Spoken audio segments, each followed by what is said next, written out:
Eu passo com vocês agora pelo seguinte: a matéria ao meu lado é do Deutsche Welle, veículo estatal da Alemanha. Esse, em língua inglesa, claro, é um veículo, assim como a Inglaterra tem a BBC, esse menos conhecido DW significa Deutsche Welle, ou em português, Mundo Alemão, é também um veículo estatal que traz à tona notícias da perspectiva alemã mundo afora. A matéria em língua inglesa fala que a Alemanha para de processar reclamações, reivindicações de asilo depois da queda do regime de Assad. A agência Reuters dá conta também de algumas informações que corroboram isso em uma série de países da Europa. O dado que a gente tem aqui é de que não só a Alemanha, mas também Reino Unido, eu vejo nas minhas notas, Itália e Áustria estão parando de receber ou de processar reivindicações de asilo vindo de sírios. A decisão afeta ainda dezenas de milhares de reivindicações que estão em aberto e é também um tópico sensível, conforme, claro, a imigração em massa do Oriente Médio tem sido um tópico contencioso na política europeia, em especial em anos recentes e, claro, aprofundado pela crise na Síria.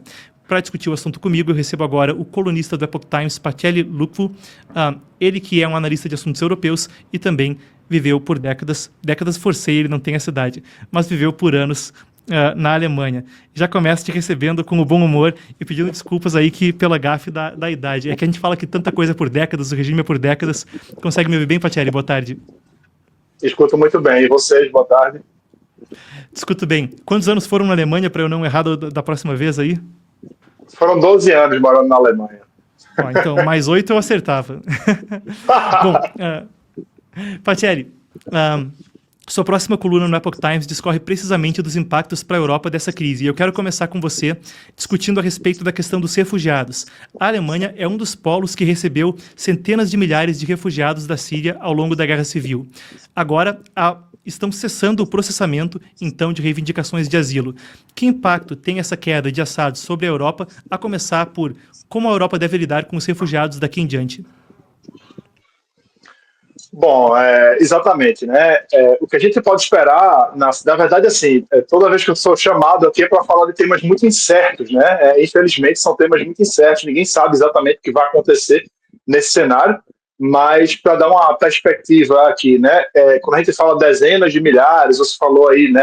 Décadas, etc., números grandes. Pra você ter uma ideia, a quantidade de sírios na Europa passa de 1 milhão e somente na Alemanha fica entre 900 mil e 1 milhão. Então, é gente pra caramba.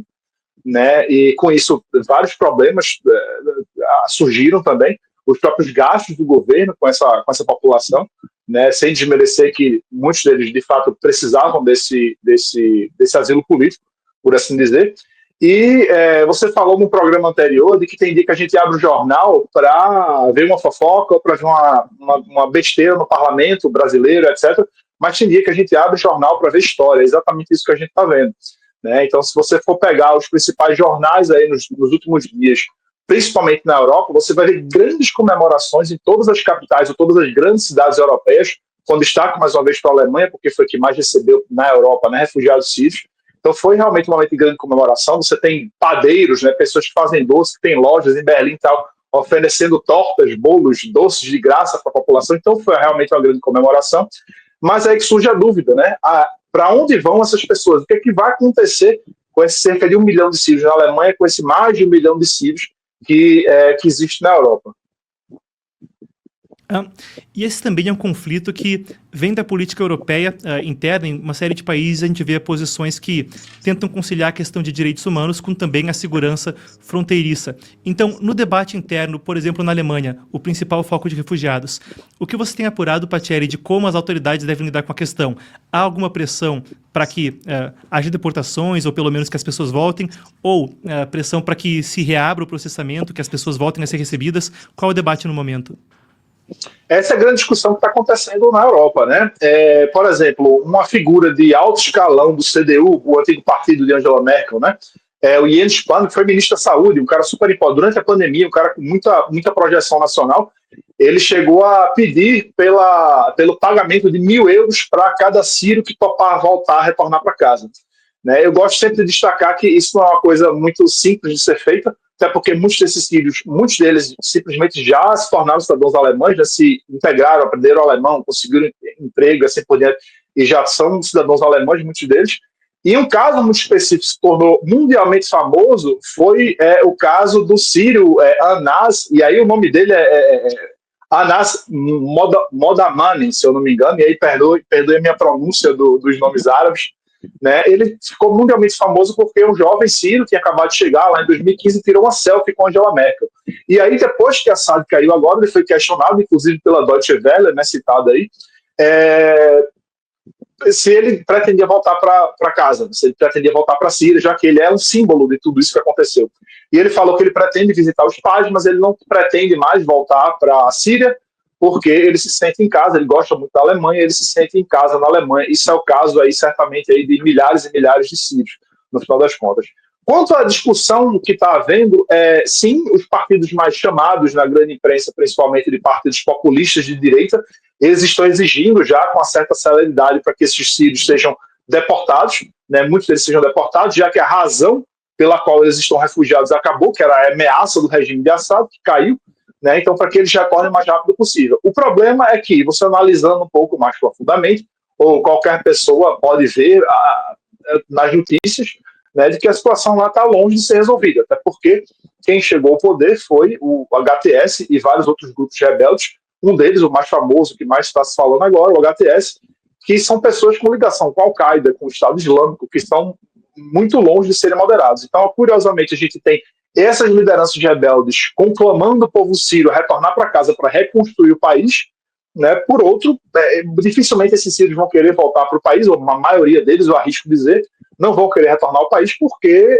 eles já têm uma situação relativamente confortável na Europa e porque a situação na Síria não está longe de ser resolvida, né? Então a gente tem esses dois aspectos. Um aspecto que eu queria destacar aqui, que eu achei muito interessante, apesar de não concordar imediatamente, que eu não estou vendo sendo muito discutido na imprensa brasileira ou na imprensa mundial, de certa forma, mais na imprensa alemã, é que alguns analistas na Alemanha veem o fato de muitos sírios terem ido para a Alemanha como uma oportunidade da Alemanha, de certa forma, a União Europeia, se tornar mais relevante no Oriente Médio, já que a Rússia está perdendo espaço naquela região. Com o Trump, talvez tenha uma redução da participação dos Estados Unidos lá, de acordo com os últimos tweets do Trump, né? Mas a Europa, talvez, principalmente a Alemanha, ganhe um pouco mais de relevância, porque como muitos sírios se tornaram cidadãos alemães, muitos sírios aprenderam alemão e estão relativamente bem integrados na cultura alemã, então seria uma forma de você fazer uma ponte, né, até mesmo para a reconstrução do país. Eu acho isso muito otimista, uma análise muito otimista, mas é um ponto interessante que eu queria trazer aqui. Não, perfeito, Batieri. A colocação é excelente, claro. Você falava do HTS, é um grupo sunita extremista islâmico com laços anteriores à Al-Qaeda. A gente ainda vai abordar isso mais tarde no programa, mas a Síria tem esse panorama étnico que, para informar o público, é muito diverso. Uma série de etnias que, como eu mencionava no início da transmissão, por aquele acordo Sykes-Picot, foram unidas num único território. E aí tem alauítas, que é uma minoria xiita, os drusos, uma minoria étnico-religiosa também, que difere do extremismo sunita islâmico, que é a matiz do Islã agora, que vem à tona com esses rebeldes. A gente segue monitorando o caso. Muito obrigado pelo tempo, Batieri. Obrigado também, estou à disposição. Perfeito. A gente, então, continua monitorando a situação com Europa e aquilo que deve ocorrer. E uma análise interessante que o Batieri traz quanto à possibilidade de a Europa, de fato, vir a desempenhar um papel mais proeminente no Oriente Médio. Uma coisa que, durante a Guerra Fria, acabou largamente sendo, como não poderia deixar de ser, os Estados Unidos e a União Soviética vieram ocupar um papel mais proeminente como as grandes potências estrangeiras que influenciam ali os acontecimentos.